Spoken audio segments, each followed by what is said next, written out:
I would hate to be a Florida football fan. It's not looking good. The only ounce of hope that fans were clinging on to a little bit was the recruiting class, and it did a complete 180 for the worse. This is one of, if not the most disastrous day I've ever personally witnessed for a college football team on early National Signing Day.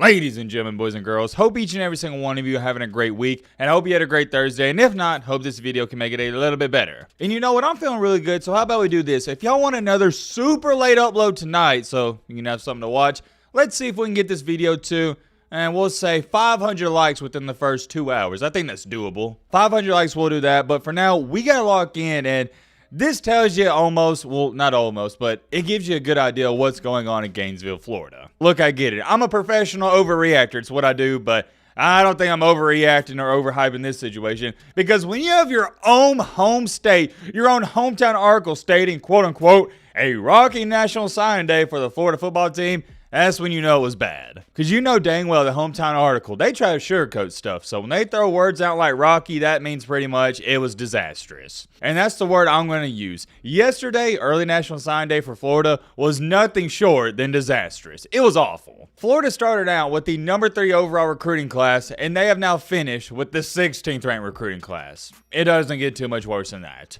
Well, I guess technically they could have lost another guy here or there, but falling outside the top 15, that was shocking, even for me. I thought heading into early National Signing Day, they locked up easily a top 7 or 8 recruiting class, even if crap hit the fan. Even if they had 1 to 2 guys flip, they was going to have a top 7, 8 recruiting class. There is so much we got to talk about and go over involving this Florida football team and the recruiting fiasco, including Billy Napier has thrown shade at the guys that didn't come to Florida. Is he in the right for doing this? Well, how about this? I'll leave it up for you guys to decide in the comment section. This topic is so important. This is the one and only one thing we're going to be talking about, so strap in, buckle in. It's going to be an interesting video. Not a jam-packed video, but an interesting one to say the least. Although we don't have a lot of college football games going on, it's sort of that weird dry period before all the big-time bowls pick up. There is definitely a lot of news we got to talk about and go over. And oh yeah, by the way, I got to mention this and throw this in there. We've officially hit 309,000 subscribers. And I know what you're sitting there saying, Matt, why are we celebrating 309K? That's such a weird odd number. And it's not that we're celebrating it. It's more so of that means we are officially less than 1,000 subscribers away from hitting our goal of 310K before the new year. Clap it up, clap it up. Thank you to all the new subscribers. And yeah, relatively simple. If you want to help us reach our goal,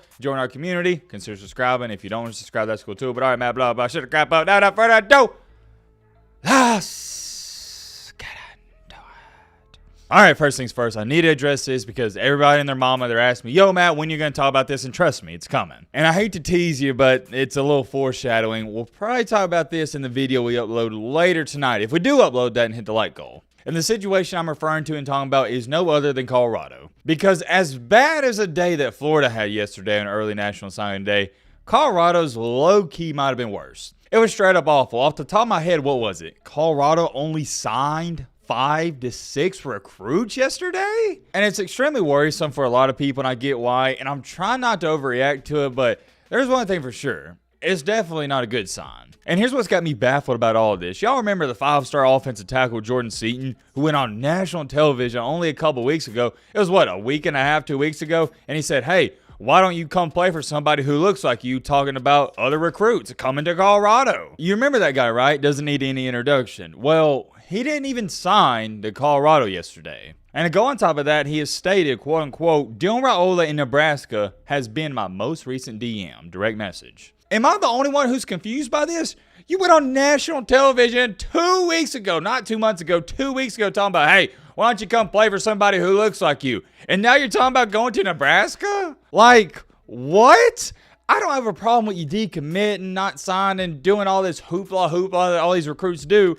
But you can't go on national television and pretty much try to recruit other people to go to Colorado, and you're not even going there. How does he not sign? And I know we're supposed to be talking about Florida, but sorry, I just had to speak on that. And you got people tweeting out stuff like this. Is there a legitimate plan for Colorado football beyond this season? And you see the recruit ranking, 99. And I know what people are going to say. You see a couple of comments like this. Well, Deion Sanders, he's not going after high school recruits. He's going after guys in the portal. Look, I get it, but how do you excuse this right here, what you see on your screen?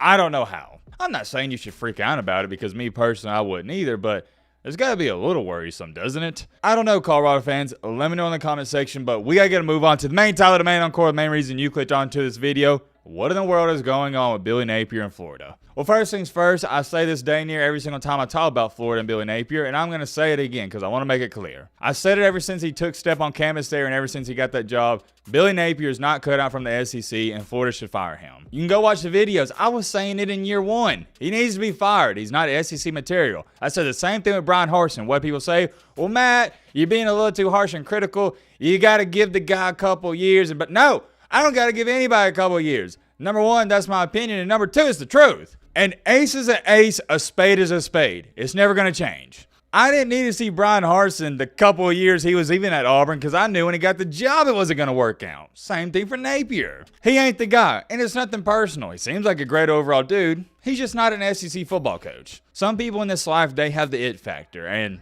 he just doesn't. For example, Hugh Freeze and Urban Meyer. They've done some shady things in their past, but they have the it factor. You can't deny it. Say what you want about them off the field and their personal choices and whatnot. They know how to coach. They know ball. It's just a prime example of they have it. Some guys don't. And Billy Napier is one of those guys. And I remember like it was yesterday, heading into the season, I said, yep, Florida's going to win anywhere from about 6 to 7 games. And isn't that what they wound up doing? I have no idea what their overall record was. Let me pull it up because I think they won 6 games. Was it 6 or 7? Hold on. All right. Oh, wait a minute. Hold on. No.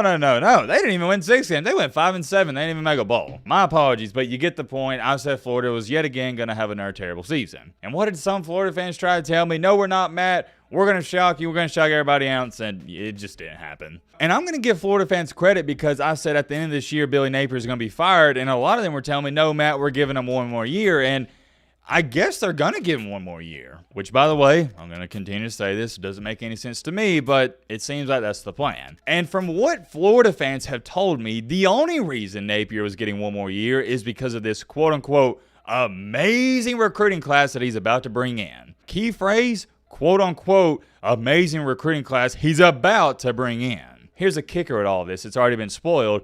That quote-unquote amazing recruiting class, it wasn't too amazing. Ladies and gentlemen, boys and girls, that was the only thing saving Billy Napier. So now it's like, all right, what are we going to do? I tell you what, and I'll leave it at this. I would hate to be a Florida football fan. It's not looking good. The only ounce of hope that fans were clinging on to a little bit was the recruiting class, and it did a complete 180 for the worse. This is one of, if not the most disastrous day I've ever personally witnessed for a college football team on early national signing day. And the reason for that is just because of the expectations. Yeah, Colorado, they did very bad, but they weren't supposed to do very good. Florida, they were supposed to have a top 5 class, and they fell outside the top 15. Florida wound up losing so many guys on Wednesday, it's not even funny. And I would say your biggest loss was most definitely a 4-star defensive lineman Williams who went to Auburn instead. That was huge and also a great pickup for Auburn and Hugh Freeze. And this sums it up best. This is in that same article I showed you earlier. Grade B. What was once projected as a top 5 national class went up in smoke due to the flips of, I don't know how to say his name, Williams and Hayes. It still saw a class, but not spectacular. That is spot on. On the grand scheme of things, not a bad class at all. Not bad. B is a fair grade.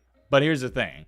It wasn't that top 5 class they thought they were going to get. Over on all in all, you had not 1, not 2, not 3, not 4, not 5, not 6, but 7 decommitments. 1 5-star, 5 4-stars, and 1 3-star. But take a look at what Billy Napier had to say right here, and this caught my attention. Quote unquote, some weren't up for the challenge, but this group that we're here to talk about and celebrate today decided, hey, you know what? I believe in what's happening there. I'm up for the challenge.